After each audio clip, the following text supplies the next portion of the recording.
Howdy people, and welcome back to another Midnight Hour with Dr. Dens. Going to go into a mad, different world for you tonight. We're going to go into the world of Datura, the world of Jensen's weed, magic apples, mole pitter if you live in Africa. We're going to go back to the year 1992, Tel Aviv. Travelling, I must have only been young, I'd have been in my 20s. They were good times, happy times. And I remember we were living in Tel Aviv and it was a strange festival called Yom Kippur. Now, I don't know much about Jewish religion, but the whole city of Tel Aviv just went quiet, just went dead. Nobody about, everybody just gone. It was left to us travellers to go mad and have fun. Now, obviously, as travellers, we were always off as heads, we were always like to party and have whatever we could, really. And we've been told about these magic apples, as we got called, later known to be Jensen's weed or Daturin.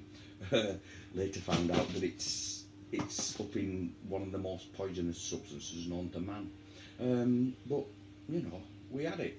Now, we came across this seed, this plant just looks like a conker, an horse chestnut, literally, just round spiky little thing we had. We got told, open it up, it's full of little seeds, and we got told you only have 70 seeds. If you exceed 70 seeds, death, you know, you can kill yourself, it's poison, you're having pure poison. So, we at this point we were living in Tel Aviv, and I lived on in an hostel called the Sea and Sun Hostel, just off Hayarken Street in Tel Aviv. Now, it was a strange place. We lived seven floors up, and I lived in a bamboo hut.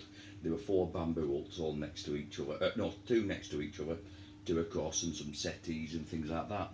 And this is where we lived, and, you know, we got chilled and got levered up there. So, we'd heard about this Jensen's weed, or magic apples, as we knew it by. So we went and, you know, wandering about, and we just come across this plant. Just in a drive, just in a normal side of a garden, you know, or not a garden because it was a city, but side of a building. I said, these are them. This is them things that they're talking about.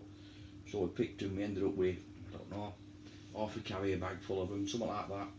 And we took them back to the hostel, the Sea and Sun Hostel. It weren't it weren't the Sea and Sun, it was the seaside hostel, I'm wrong there. Anyway, we got back and we went upstairs, like I say, onto this 7-storey roof. And we got all these seeds and emptied them all up. Now, over time I've heard that, you know, we must have had younger seeds because, a younger plant, because when we opened up the seed was still quite white, or, you know, quite iridescent, not iridescent, but see-through if you will. Now I've heard the darker the seed, the more intense trip you're going to get. I don't know you can get any more intense than what we had, but this is what they say. Anyway, we got all these seeds and we counted 70 each, and I'm not joking, at this point there must have been, let's say 10 of us. We counted them all out, put them all out, 70 each. Chin up, lads, cheers. We ate them all, and like we weren't far from living from Tel Aviv beach. Now, Tel Aviv is a beautiful place, and obviously it was Yom Kippur, so there were people milling about on beach. So we said, come on, let's head to the beach and let's chill out. And we were into his body surfing and things like that at this point. And I can remember doing a bit of body surfing, you know, no boards, just general body, onto waves catching in, we got it. And I said, I'm starting to feel a bit weird here, lads, I'm starting to feel a bit strange. I said, come on, let's get back to hostel, like, so we know we're a bit safer, we know where we are then, don't we?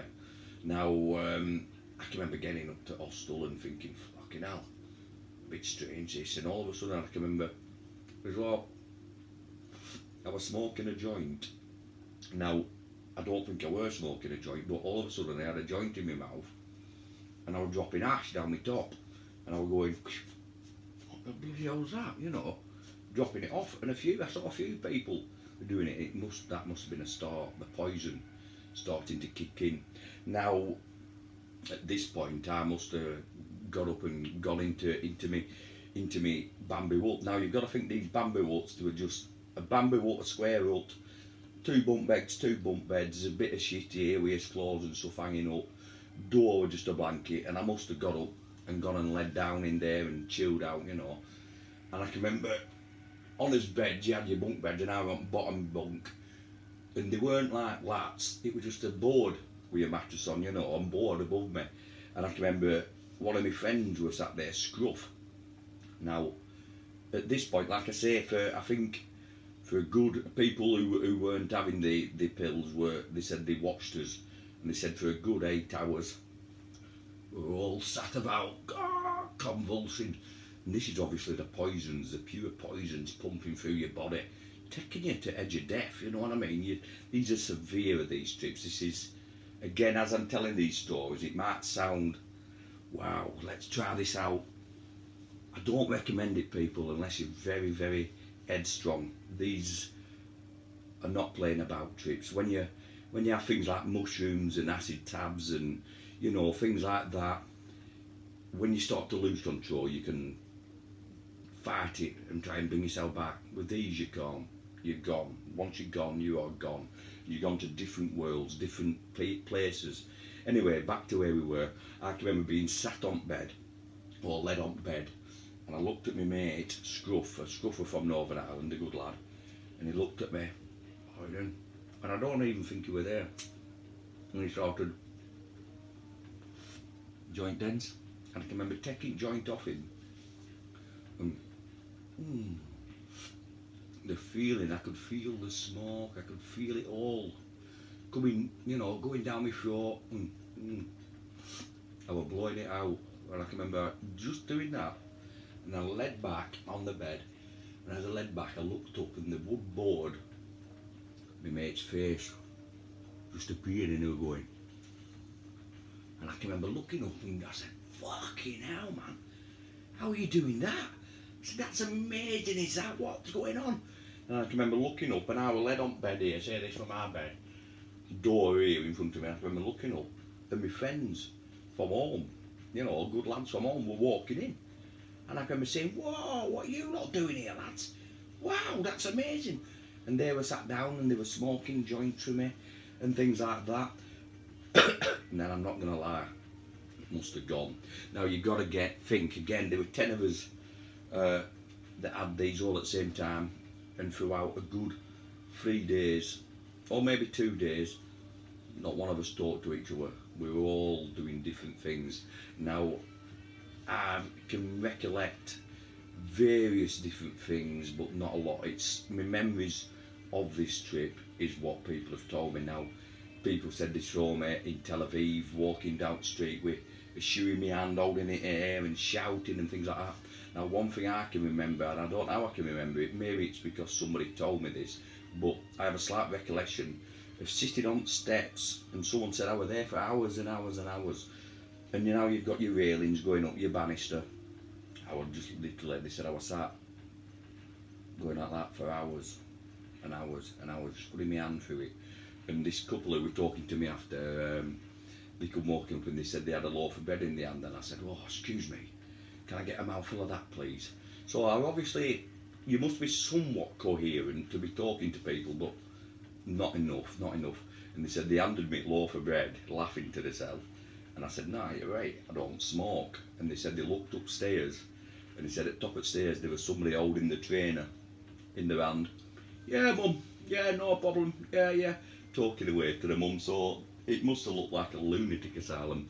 Now, the next thing I can remember, on this 7-storey building, on this hostel, there was a balcony going all the way around, and for some reason there was a door. It must have just been to shut the balcony off, but you could see round the edge of this door, round the balcony. Now, they said I'd trap myself behind this door, and I wouldn't let anybody in, and they said I was rubbing 2 paintings together. And I can remember, I don't know again, just my mate's face sticking round. I won't mention said names, but my mate's face sticking round. He's going, Denzel, what are you doing? Open the door. And they said, I was like that, rubbing tins, and I can just very slightly remember it. And I was rubbing tins, and I was saying, you understand, don't you? You understand what's going on.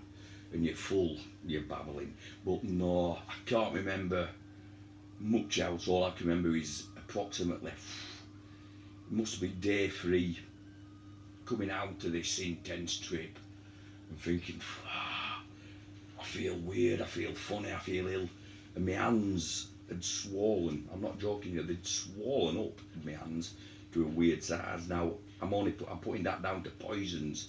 Now at this point I didn't know this, but somebody said while we were completely off his heads, somebody had put a big pile, come with a big pile of these seeds, round seeds, and they said we were going in my ample. So I don't know how we're still alive, but bloody hell. No, that was a real experience. Now, another good friend of mine, I'm not going to mention names again, but he carried on taking these, and he had them three trips in a row. And I can remember being sat on this 7-story building, and he come walking through, did my friend, and we looked at him, what are you doing? And he walked straight up, and we were sat like this. Now you've got to think at the back of his ear was a wall and a 7-story drop, and he'd come and stepped with his foot in between us like that, and we were about to jump, and I went, what are you doing, man? What are you doing? I said, I'm going to lock you up, you man. And he said, what do you mean? You know I can fly. And he said, look at my wings. And he stood like that, flapping away. So, and he knows he's never been the same. So, all I say to you people, if you want to try Datura, Jensen's weed, devil's trumpet, magic apples, mole pitter, mad seeds, get ready to never be the same again. I mean, I don't think I'll be the same again after that trip. The one of the strongest things you'll ever take. Put it in comparison, it's like taking, now I've took 500 mushrooms, not a problem, and it doesn't touch the sides, up to having 70 or plus Datura. These are for the headstrong. So people, if you do watch this video and think, wow, again the trip, I'm trying to, how to explain the trip, it's a reality trip. It's a reality trip that you're not fully there, you only get segments of said trip. Now lots of people have never come back from these trips, they've never been the same, they've literally never come back, they've lost their head, psychosis has kicked in.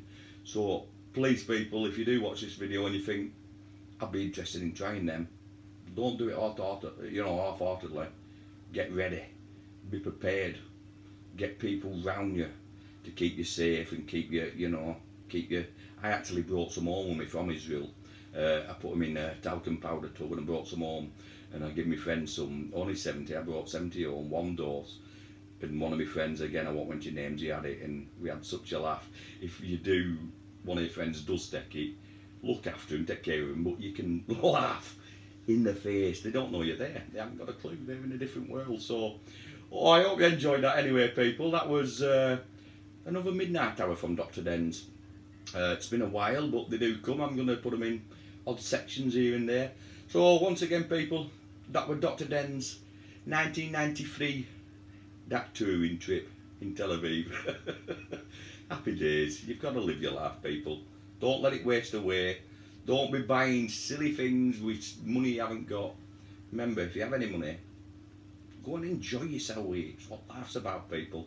Right people, once again, if you're enjoying these videos, please hit that thumbs up button, get it slapped like that, get it slapped, get it shared, friends, family and friends. And once again people, if you'd be so kind, just hit that subscribe button, that little bell next to it. Okie doke people, I hope you enjoyed the midnight hour. You have a good one. Ta-ta.